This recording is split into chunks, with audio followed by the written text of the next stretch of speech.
Hi hello welcome to Sania's kitchen. ఈరోజు aloo beans curry చేద్దాం. దీనికోసం కడాయిలో కొంచెం ఆయిల్ వేయాలి. సన్నగా తరిగిన ఆనియన్,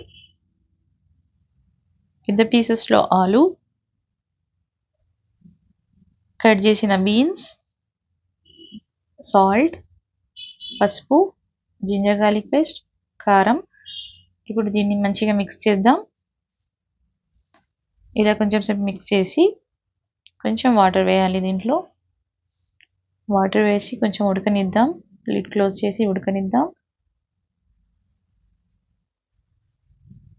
ఆలు ఉడికింది, కర్రీ రెడీ. కొంచెం కొరియాండర్, పచ్చిమిర్చి వేసి కలిపి తీసేద్దాం. ఒక సర్వింగ్ బౌల్లో ఆలు కర్రీ తీసేయాలి. ఆలు కర్రీ రెడీ. ఇది చపాతీకి సూపర్ కాంబినేషన్. మీకు నా వీడియో నచ్చినట్టయితే లైక్ చేయండి, షేర్ చేయండి, సబ్స్క్రైబ్ చేయండి. Thank you for watching. Bye bye.